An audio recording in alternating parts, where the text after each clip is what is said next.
Cinema കുഴപ്പമില്ല, ഒരു on time വാച്ചബിളായിട്ടാണ് എനിക്ക് തോന്നിയത്. സിനിമയുടെ തുടക്കത്തിൽ തന്നെ സിനിമയുടെ ഒരു പ്ലോട്ട് സെറ്റ് ചെയ്യുന്നുണ്ട്. അതിനുശേഷം നല്ല രീതിയിൽ തന്നെ ഇൻട്രസ്റ്റിംഗ് ആയിട്ട് ഫസ്റ്റ് ഹാഫ് പോകുന്നുണ്ട്. പക്ഷേ സെക്കൻഡ് ഹാഫിൽ എത്തുമ്പോഴത്തേക്കും പ്ലോട്ട് അവിടെ തന്നെ നിൽക്കുകയാണ്. ആ പ്ലോട്ടിൽ അവിടെ തന്നെ നിന്ന് തന്നെ ഇങ്ങനെ ഇന്ന് കറങ്ങുന്ന ഒരു ഫീൽ ഇടയ്ക്കിടയ്ക്കൊക്കെ വരുന്നുണ്ട്. പക്ഷേ എന്നിരുന്നാലും ആ ഒരു തിരക്കഥയാണ് ഈ സിനിമയുടെ പ്ലസ് പോയിന്റ്. അപ്പം നല്ല രീതിയിൽ എലമെൻറ്റ്സ് എല്ലാം കൊണ്ടുപോയി പിന്നെ അവസാനം എത്തുമ്പോഴത്തേക്കും പിന്നെ അവിടെ തന്നെയാണ്, പിന്നെ പ്രത്യേകിച്ചൊന്നും ഇല്ല, നമുക്ക് ജസ്റ്റ് ഒന്ന് കണ്ടുകൊണ്ടിരിക്കാം എന്നുള്ളൊരു ഒരു ഫീൽ മാത്രമേ ഉള്ളൂ. പക്ഷേ എന്നിരുന്നാലും ആ ഒരു ഇമോഷണൽ കണക്റ്റെല്ലാം നല്ല രീതിയിൽ വർക്കാവുന്നുണ്ട്. ഞാൻ പറഞ്ഞതെന്ന് വെച്ച് കഴിഞ്ഞാൽ കഥയിൽ പ്രത്യേകിച്ച് മീൻസ് ഒന്നുമില്ല, ഒരു സിമ്പിൾ പ്ലോട്ട്, അതിനെ ചുറ്റിപ്പറ്റി ഇങ്ങനെ കുറേ കഥാപാത്രങ്ങൾ അതിങ്ങനെ പോകുന്നു. അങ്ങനെ ഒരു അബ്രപ്റ്റ് എൻഡായിട്ടാണ് എനിക്ക് തോന്നിയത്. അത് വേണമെങ്കിൽ നമുക്ക് പ്രേക്ഷകർക്കും ഒക്കെ ഒരു ഫീൽ ഗുഡ് എന്നുള്ള രീതിയിൽ നമുക്ക് വായിച്ചെടുക്കാം എന്നുള്ള രീതിയിലേ ഉള്ളൂ. നൈസായിരുന്നു. ലാലേട്ടൻ്റെയും സംഗീതപിതാവിൻ്റെയും കോംബോ അടിപൊളിയാണ്. ഒരുപാട് ചിരിച്ചു, ഒരുപാട് കരഞ്ഞു. കാരണം ലാലേട്ടനെ കാണുന്ന പറയുമ്പം ഒബ്വിയസ്ലി പ്രേക്ഷകരെ കാണുന്ന അറിയുമല്ലോ. അപ്പോൾ അടിപൊളി പടമാണ് ഉണ്ട് ഈ പടത്തിൽ.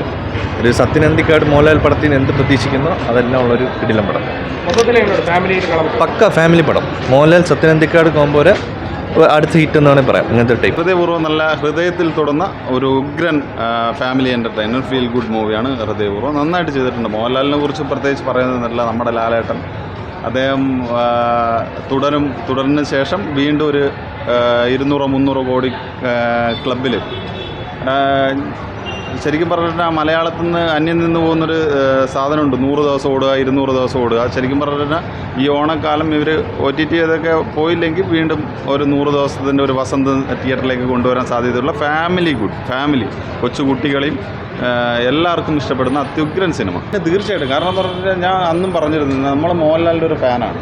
കാരണം സിനിമ നമ്മളൊക്കെ കാണാൻ തുടങ്ങുന്ന സമയത്ത് മോഹൻലാലിനെ കണ്ട് ആർപ്പ് വിളിച്ച മനുഷ്യന്മാരാണ്. ആ കാലത്ത് ജീവിച്ചിരുന്ന ആരാണ്? 80 കിഡ്സാണ്. മനസ്സിലായില്ലേ? 80 കിഡ്സാണ്. അപ്പോൾ മോഹൻലാലായിട്ട് എത്രത്തോളം നമ്മളെയൊക്കെ അടുത്തിരിക്കുന്നത്. അപ്പോൾ അദ്ദേഹത്തിന് നമ്മൾ സ്ക്രീനിൽ കാണാൻ ആഗ്രഹിക്കുന്ന ഒരു സാധാരണ മനുഷ്യനിലെ ഒരു പ്രേക്ഷകൻ എന്നുള്ള രീതിയിൽ അദ്ദേഹത്തിൻ്റെ സ്ക്രീനിൽ കാണാൻ ആഗ്രഹിക്കുന്ന ഒരു രീതിയുണ്ട്. അപ്പോൾ അതിൽ നിന്ന് വ്യത്യസ്തമായിട്ടാണ് ആ സിനിമയിൽ കണ്ടത്. കാരണം മോഹൻലാലിനെ പോലുള്ളൊരു ഒരു സിനിമയുടെ കാര്യം വിട്ടാണ് പത്മഭൂഷൺ എല്ലാം കിട്ടിയ മനുഷ്യനാണ്. അദ്ദേഹത്തിന് കൊടുക്കേണ്ട ഒരു പ്രാധാന്യമുണ്ട്. അത് സിനിമയ്ക്കകത്താണെന്നുണ്ടെങ്കിലും അതിൻ്റെ പുറത്താണെങ്കിലും അദ്ദേഹത്തിന് കൊടുക്കേണ്ട ഒരു പ്രാധാന്യം കൊടുത്തില്ലെങ്കിൽ നമ്മൾ പൊട്ടിത്തെറിക്കുക തന്നെ ചെയ്യുക. അത് അദ്ദേഹത്തിനോടുള്ള സ്നേഹമാണ് കാണിക്കുന്നത്, അല്ലാതെ ആരോടുള്ള വിരോധമല്ല.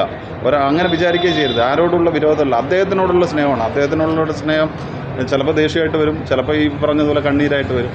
അപ്പോൾ നമ്മൾ ആഗ്രഹിക്കുന്ന മോഹൻലാലിനെ നമുക്ക് കിട്ടിയില്ലെങ്കിൽ നമ്മൾ ഉറപ്പായിട്ടും, കാരണം നമ്മൾ പറയില്ല, നമ്മുടെ മക്കൾ നമ്മുടെ ചിലപ്പടിക്ക് ഇത് വേറെ രീതിയിൽ വളർന്നു പോകുന്ന സമയത്ത് അച്ഛനെന്നുള്ള രീതിയിൽ നമുക്ക് സങ്കടം വരില്ല. അതേപോലെ നമ്മൾ അദ്ദേഹത്തിന് കണ്ട് ജീവിക്കുന്ന ആളാണ്. അദ്ദേഹം പഠിപ്പിച്ചാണ് മുണ്ടുടുക്കാനും മുണ്ട് മടക്കി കുത്താനൊക്കെ. അപ്പോൾ അദ്ദേഹത്തിന് കാണേണ്ട ഒരു രീതിയുണ്ട്. ആ മോഹൻലാലിൻ്റെ ഒരു ഒരു സിനിമ എന്ന് പറയുന്ന സമയത്ത് 3 മണിക്കൂറുണ്ടെങ്കിൽ അതിൽ 1 മണിക്കൂറെങ്കിലും ഞങ്ങൾക്ക് കണ്ടേ പറ്റൂ. ഞങ്ങളുടെ ലാലേട്ടനെ കാണാൻ വേണ്ടിയിട്ടാണ് നമ്മൾ തിയേറ്ററിലേക്ക് വരുന്നത്. അതുകൊണ്ട് പൊട്ടിത്തെറിച്ചാണ്. അതാണ് ആവശ്യത്തിനെ കുറിച്ച് പറയാം. അപ്പോൾ ഹൃദയപൂർവ്വം എല്ലാവരും തിയേറ്ററിൽ വന്ന് കാണുക. നല്ല ഉഗ്രൻ ഫാമിലിക്ക് ഇഷ്ടപ്പെടുന്ന ഉഗ്രൻ സിനിമയാണ്. ഒരു കാരണവശാലും ഓണത്തോടുകൂടി നിങ്ങളുടെ പൈസയൊന്നും പോകത്തില്ല. ഓണക്കാലം അടിച്ചു പൊളിക്കാനുള്ള എല്ലാ സ്റ്റഫുമുള്ളൊരു ഉഗ്രൻ സിനിമ.